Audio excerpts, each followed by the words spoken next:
Welcome!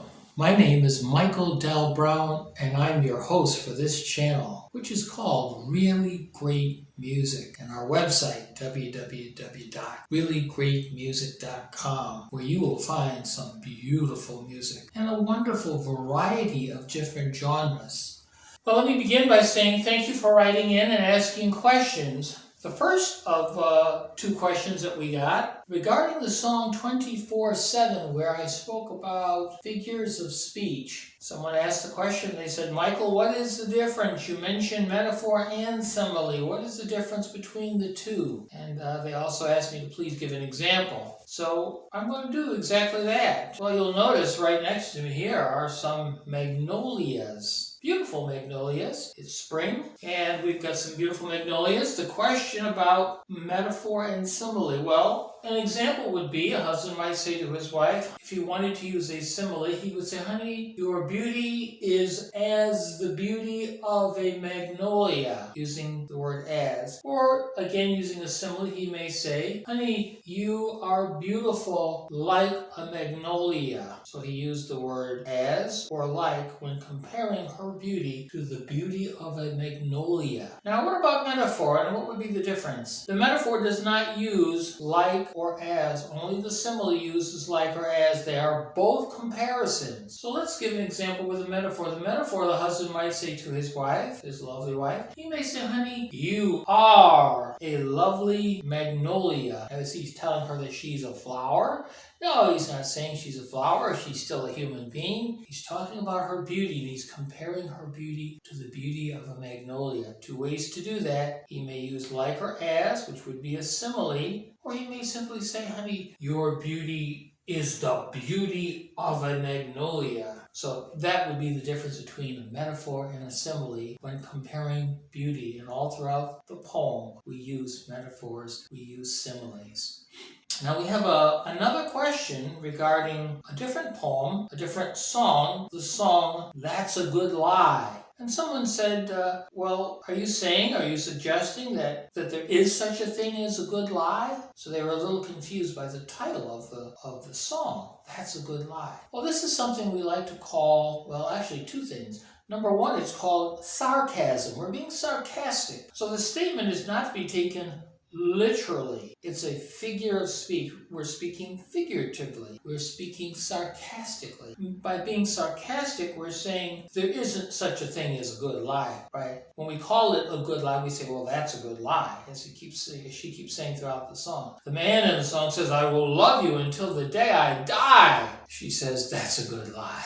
I believe you, but I don't know why. She wants to believe what he's saying. She loves him back. But the likelihood of him loving her forever and ever and ever, right, until the day he dies, highly unlikely in her mind. So she says that's a good lie. She's being sarcastic. Now we also have something called an oxymoron. And an oxymoron is when you put two things together that don't really belong together. So we wouldn't normally put the word good in front of the word lie and say, oh, that's a good lie, suggesting there's something good about lying, about being deceitful, about not telling the truth. We're not saying that at all. An oxymoron is putting two things together that don't really belong together to make a point. Well, let's give you an example of that. So a boy likes a girl. The boy really likes the girl very much. And he's bothering the girl, trying to let her know just how interested he is. The girl's talking to her girlfriend about this boy who likes her so much, but she does not like the boy. She is not interested. And she tells her girlfriend why she's not interested, and she uses an oxymoron. She says he's pretty ugly. Pretty and ugly do not belong together. The meaning of pretty and ugly are quite opposite. But when you put the two together and you say pretty, ugly, she's saying in very strong, unmistakable language that she is not attracted to this boy. He's pretty ugly. So with our statement, that's a good lie, we're saying that's a whopper of a lie. That's a big lie. That's a huge lie. That's a humongous lie. That's all we're saying. These are great questions that you've written in, and I want to thank you for your questions. This week, we're talking about a song called Happy Birthday. And this is a song which I think everyone is going to be able to relate to because everybody has a birthday. And this is a novel approach to celebrating your birthday, this particular song. Well, the song began as a beautiful poem, which has been published widely throughout not only the United States, but internationally as well. I'm going to share that poem with you, and I'm going to take just a couple of minutes to explain the lyrics, the verses to this beautiful song, to this beautiful poem. I think you're going to really enjoy this. Well, the song again is called Happy Birthday, and let's jump right in. Forgive 364 days, for they can never be today. 51 weeks, for they are not this week. 11 months that can only blow out the candles on someone else's cake. Forgive every smile that arrives disarmed, a belated wish for this day, different from all other days.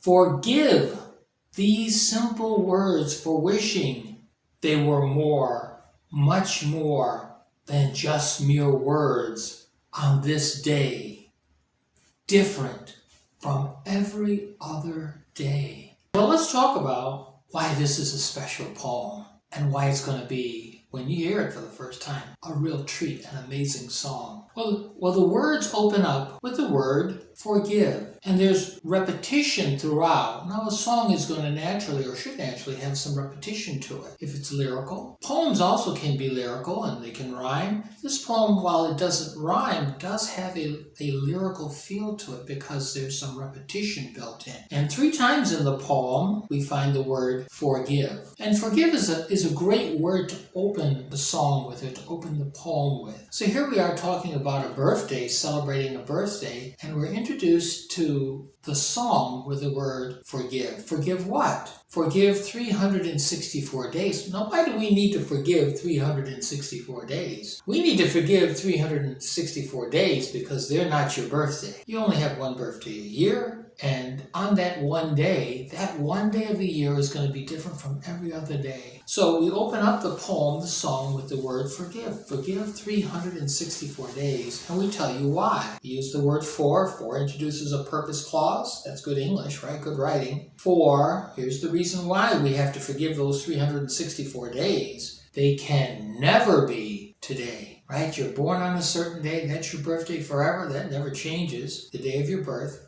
You celebrate that day, and all the other days of the year can never get to be that special day. Forgive 364 days, for they can never be today.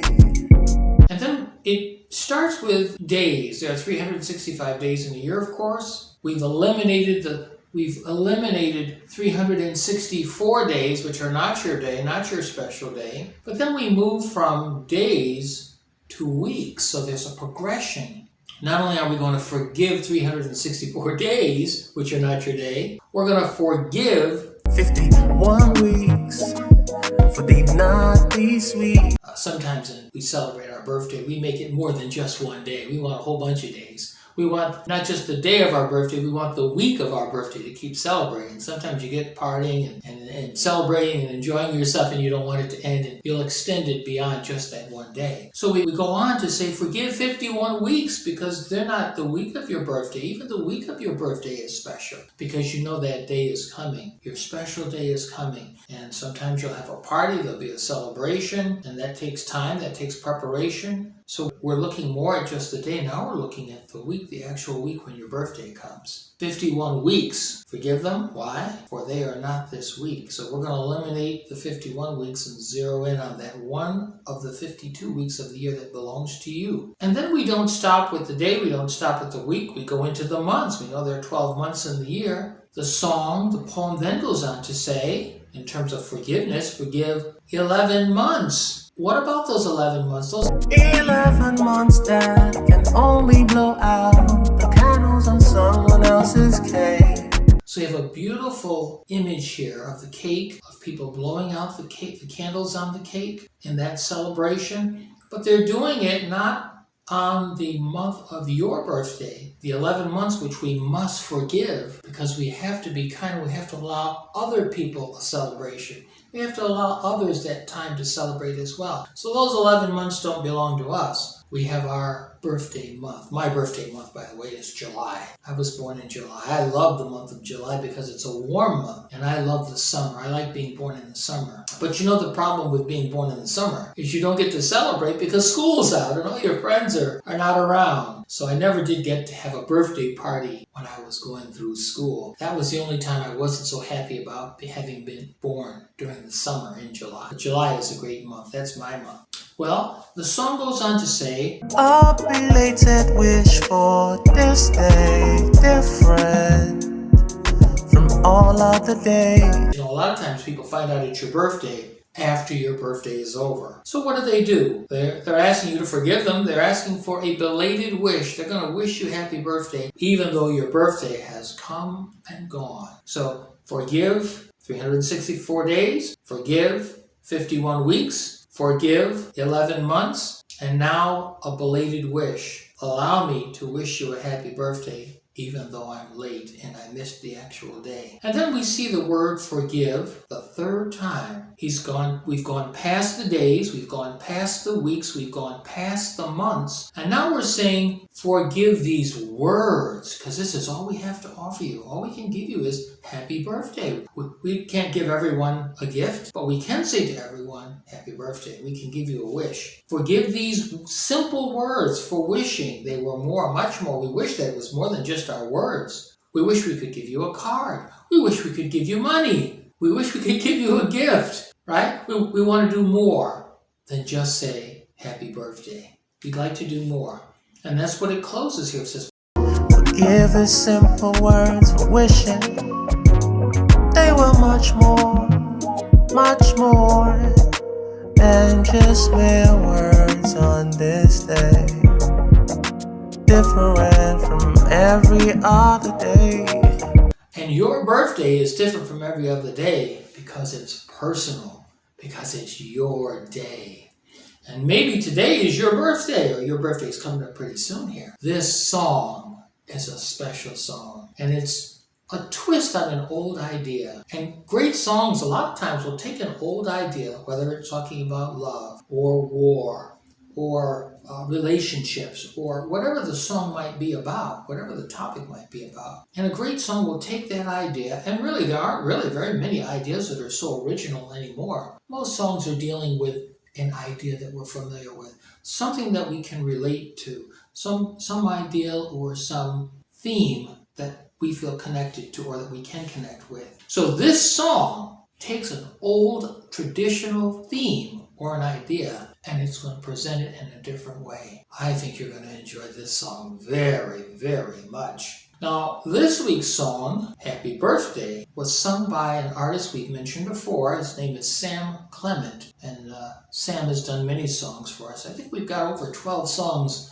on our website by Sam. We've got many, many, many songs, but Sam is one of the artists that we've used many times. Very versatile singer, very versatile voice. In some songs, he sounds like Marvin Gaye. In other songs, he sounds like R. Kelly. And in other songs, he sounds like other artists. He's got, I think, a very wide range in terms of his voice and his ability to sing and to make his voice sound. So enjoy Happy Birthday. And if today is your birthday, let me wish you more than just mere words on this day. I want to dedicate the song to you and wish you a happy birthday. We're going to meet you right back here next week, where we're going to talk about a wonderful song called A Love Letter in Your Absence. And that's a very special song, and I'm going to be introducing and sharing a little bit of information about the artist. Write to me. My name is MrMichaelDBrown. You've got my email address right in the description, and I'm looking forward to hearing from you, and I'm looking forward to answering your questions. And I think what we'd like to do also, as you continue to write in, is we'll begin to share some of your questions right on the video, and we'll be happy to answer your questions for you.